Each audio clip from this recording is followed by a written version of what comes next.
Grain ships this week, ASEAN MULLS sanctions over Myanmar's junta, and replacing MA63 deviates from nationalism struggle. Those are the headlines for tonight. Good evening, ladies and gentlemen. I'm Mohammed Yusuf, and this is TVS Nightline.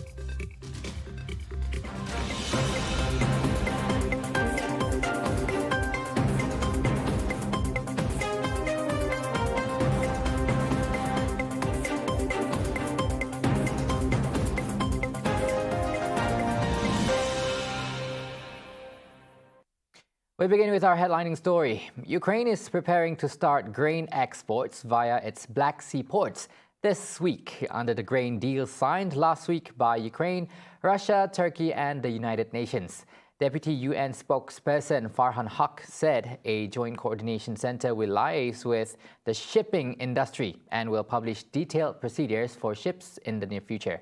Ukrainian Deputy Infrastructure Minister Yuri Vaskov said the first grain deliveries will be made from the port of Chornomorsk. I tell you that since the signing of the agreement, the parties to the initiative and the UN have been in frequent contact, including yesterday. All parties have reconfirmed their commitment to the initiative.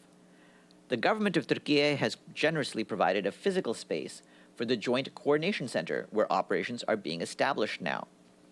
By tomorrow, all parties and the UN will have a presence in the Joint Coordination Center in Istanbul. We expect that the first ships may move within a few days. The Joint Coordination Center will be liaising with the shipping industry and publishing detailed procedures for ships in the very near future. Its Infrastructure Minister, Alexander Kubrakov, said the internal technical documents of the Coordination Center will be developed in Istanbul within the next 2 days. And it is expected that it will start working on July 27. He added that the reopening of the Black Sea ports is expected to generate an extraneous income of $1 billion for Ukraine, which will export 3 million tons of agricultural products per month. The supplies of Ukrainian grain to the global market have been affected in recent months due to the blockade of the Ukrainian seaports by the Russian military. On July 22nd, Ukraine and Russia separately signed a deal with Turkey and the United Nations in Istanbul to resume grain shipments from Ukrainian ports to the international markets via the Black Sea. According to the agreement, a coordination center would be established in Istanbul to secure grain shipments. Both Russia and Ukraine agreed not to attack the ships carrying the agricultural products. All parties would send representatives to the coordination center to manage the shipment. The 3 ports, including Odessa, would start shipping food and fertilizer.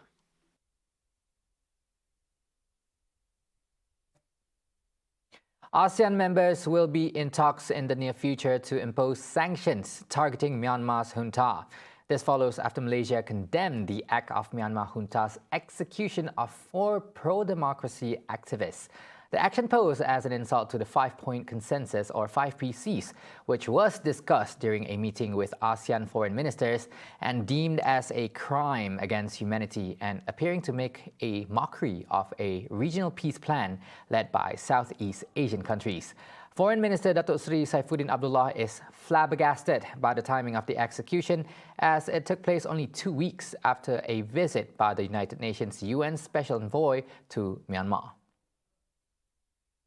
Myanmar should not be invited to send political representation to all ministerial level meetings.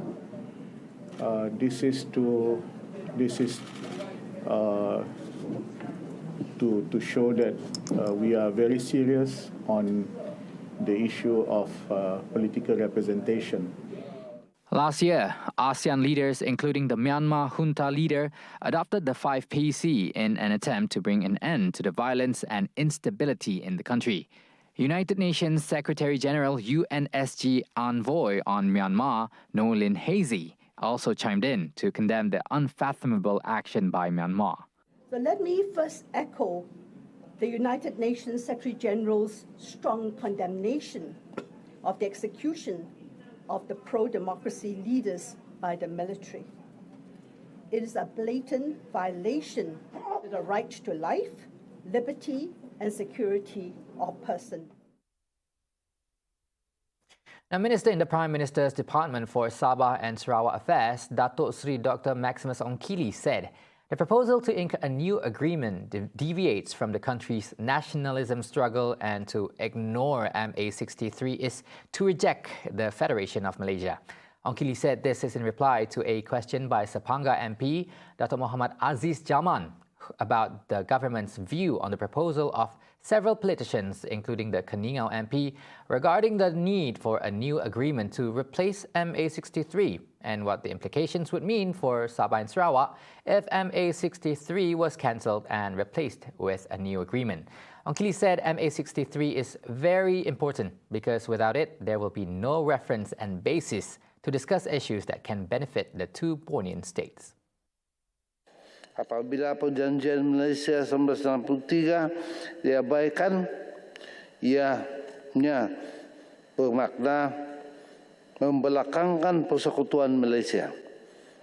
Pandangan sebegini sangat mengelirukan, jauh dari tersasar dan tidak selaras dengan perlembagaan yang telah kita luluskan di Dewan yang mulia ini, yang mana perjanjian Malaysia 63 kini telah menjadi sebahagian daripada perlembagaan persekutuan. He stressed that all parties should focus more on fulfilling the matters agreed in MA63 and ensure that they are implemented. He also called on all parties to unite and avoid playing with semantics and politics that could disrupt the unity of Keluarga Malaysia. Meanwhile, Keningau Member of Parliament, Datuk Sri Dr. Gapari Katingan, during the same session, admitted that he had made a statement regarding the new agreement to replace MA63. Tetapi kini kerajaan telah mengambil langkah-langkah untuk melaksanakan dan menghormati kandungan dan perjanjian dalam MA63. Maka apa yang saya cadangkan pada waktu itu tidak lagi relevan.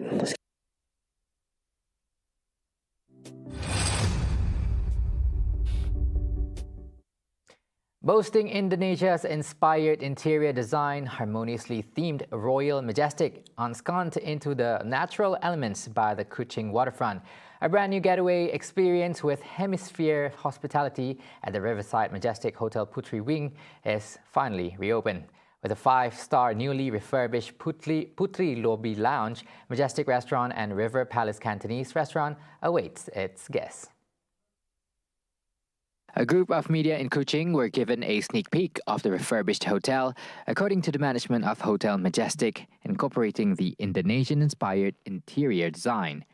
New features provides customers with an immersive digital experience via Insiders Club, enhanced gastronomic experience, and also re-envisioning culinary transformation.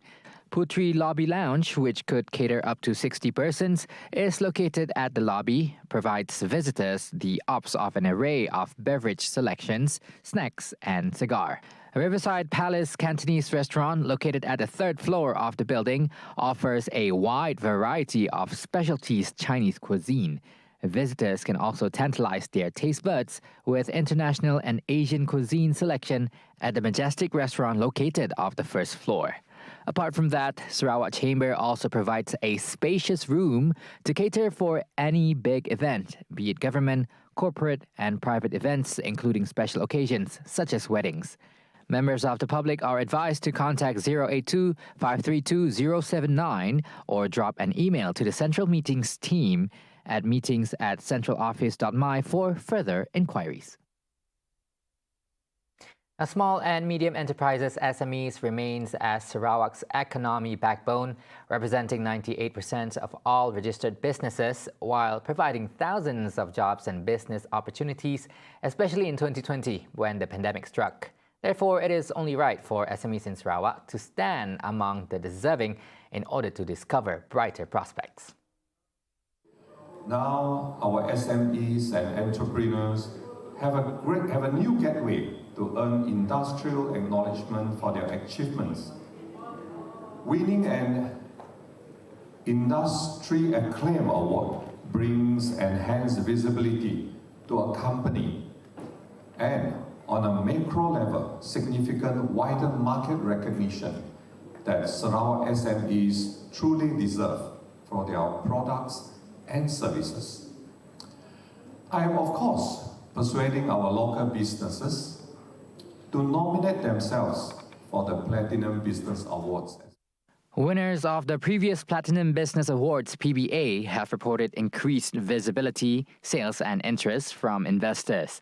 Hence, Low hopes a high participation by Sarawak SMEs, especially with the introduction of 4 new categories, which are the SME Environmental, Social and Governance Adoption Award, SME IR 4.0 Adoption Award, SME Business Resilience Award, and the SME Sustainable Development Goals Excellence Award.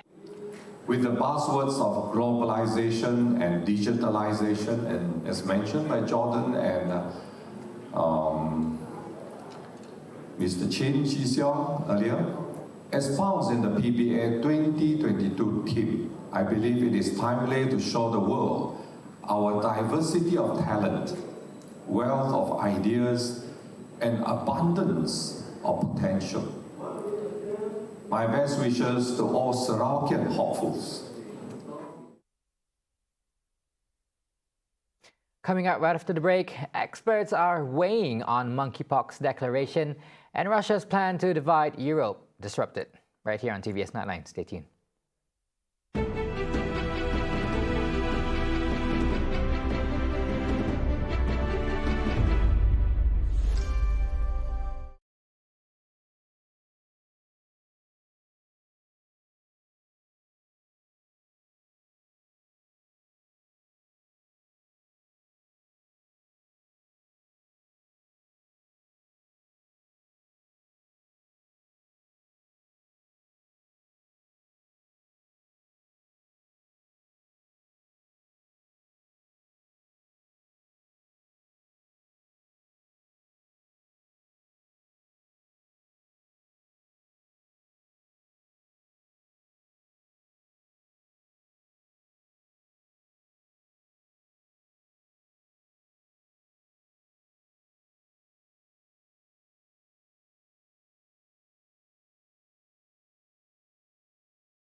This is TVS Nightline. Now, health experts welcome WHO's decision to issue the Public Health Emergency of International Concern Declaration, which until now had only been applied to the coronavirus pandemic and ongoing efforts to eradicate polio. The organization's label is designed to trigger a coordinated international response and could unlock funding to collaborate on sharing vaccines and treatments. Here are the expert views regarding the monkeypox outbreak.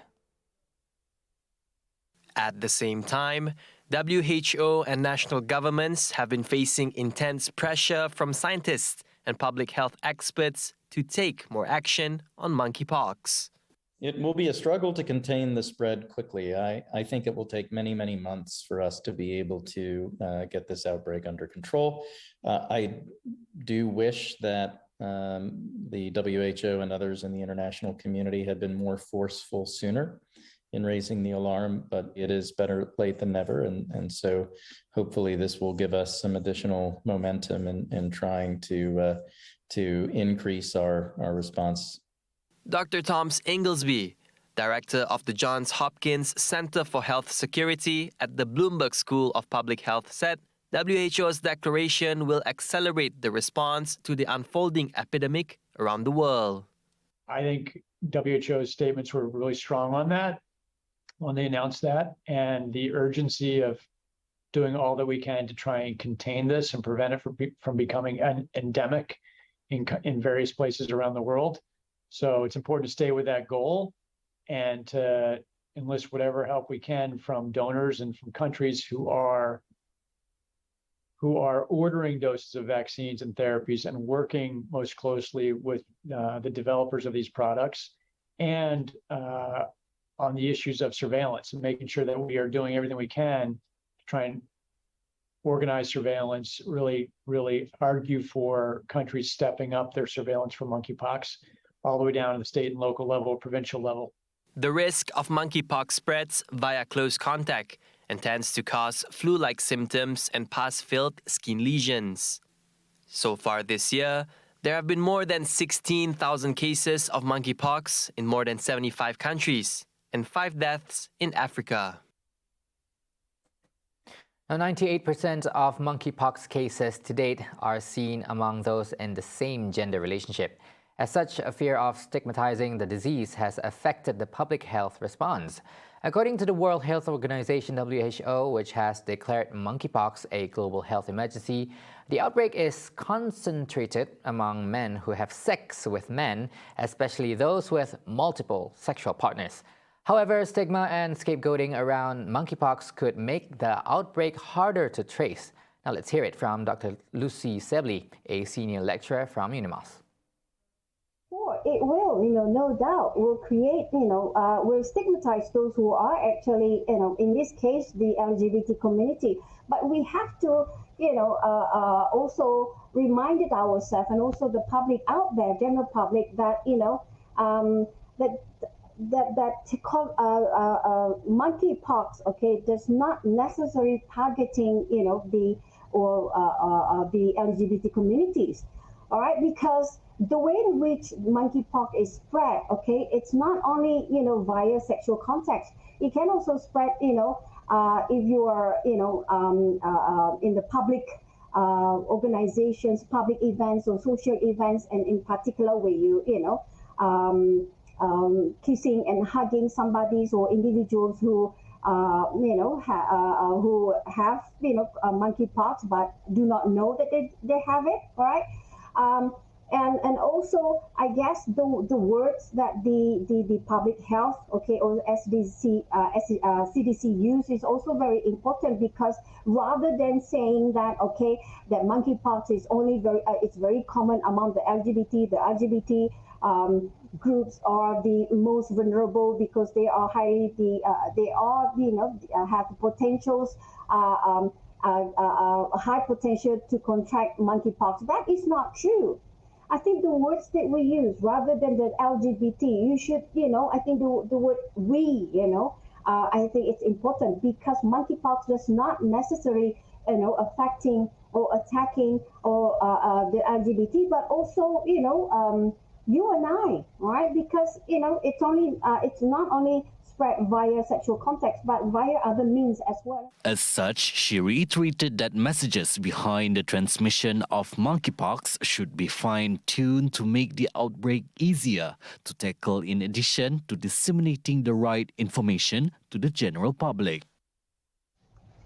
All right, I think to answer the first part of your questions, yes, it will create stigma, all right?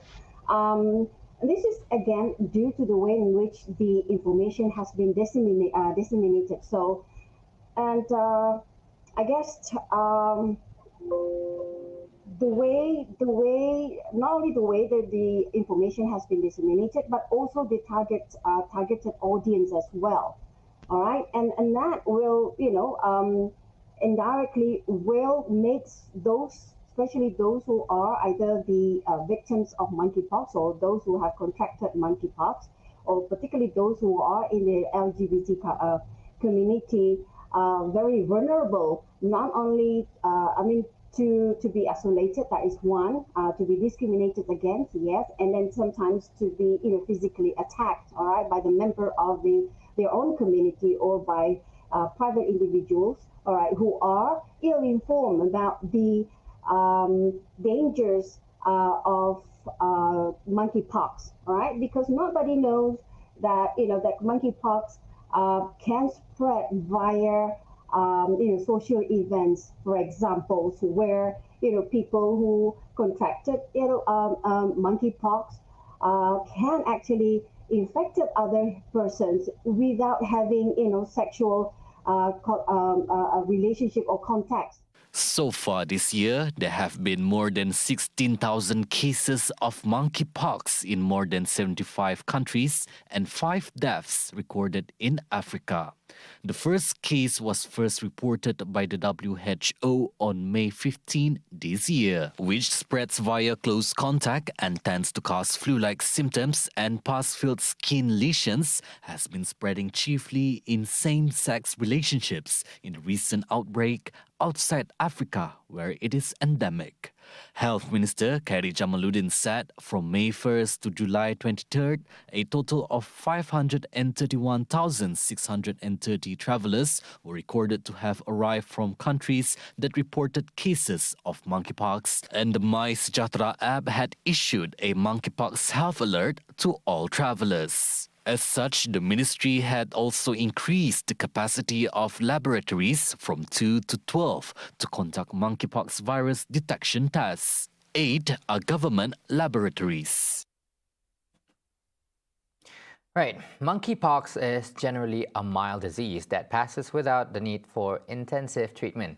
But for Harun Tulune, an unusually severe case has left him hospitalized. And another patient, Matt Ford, expressed concern that some public reporting and commentary may reinforce homophobic and racist stereotypes. Tulune, 35 years old, a sexual health advocate who is HIV positive, said he was given a series of misdiagnoses ranging from tonsillitis to a problem with his HIV medication. It was only after his symptoms became so severe that he began to have trouble swallowing that prompted hospital admission. The fever didn't go away. I was taking ibuprofen, paracetamols, antihistamines, every single medication I could find, and nothing helped. At this point, I started to call 111 to get help from emergency services. And every single time when I called them, I was told that this is not an emergency and call us when you get worse.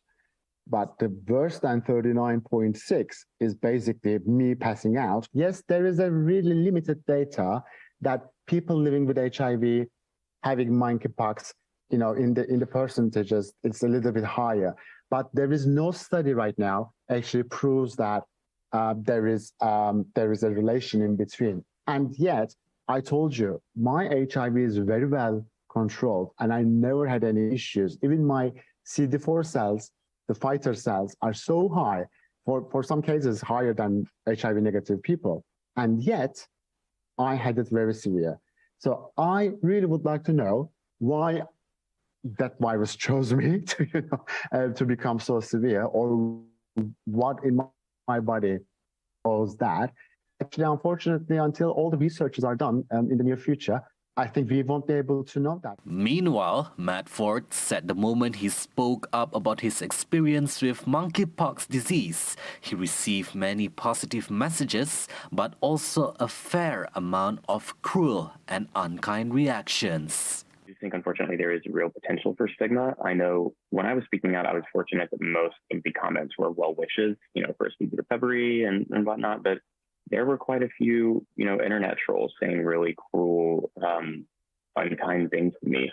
And, I'm afraid that reflects in the real world too, right? Like if people who perhaps are homophobic or have prejudice or whatever see this, that could be used against the queer community. But anybody who is exposed or comes down with it, I want to reiterate that there's no place for shame or stigma in it. It's just the way the cards fell. You've done nothing wrong. And what helped me the best was to remember that although it might be awful, it is temporary.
Thank you for staying with us. Now on to our final story of the night. Members of the European Union, EU, has sent a clear message to Russia that its attempt to divide Europe will not bear any results that they had hoped for. Rather, EU will be preparing for less gas supply from Russia, though prices may remain high. For now, the plan is to use less gas by 15% and to compromise so that EU countries may find a common ground to solve the problem. Wir haben es jetzt über die letzten Wochen und Monate sehr klar gesehen, dass die Strategie ist, den Preis in Europa hochzuhalten, damit den politischen Preis immer höher werden zu lassen und damit Europa zu spalten und auch die Solidarität mit der Ukraine abzuspalten. Dieser Rat heute mit seinem Beschluss hat ein starkes, ein entschlossenes Signal dagegen gesetzt und ich denke, das wird auch in Moskau gehört werden. Europa lässt sich nicht spalten. Earlier on Tuesday, EU countries approved a weekend emergency plan to curb their gas demands. Energy ministers approved a proposal for all EU countries to voluntarily cut gas use by 15% from August to March. Now tomorrow on Sejahtera Asia, hosts Jonathan and Sharon will be presenting various topics on air, from affordable housing, home-based food to songs you would probably sing on top of your lungs. They'll be joined by Shaharoni Matnor, the CEO of Mutiara Mortgage and Credit, Christine Yeo, a food technology officer on safety and quality, and Sarawak's singing sensation, Hafiz Suib. Only on Astro Channel 122 and My Freeview.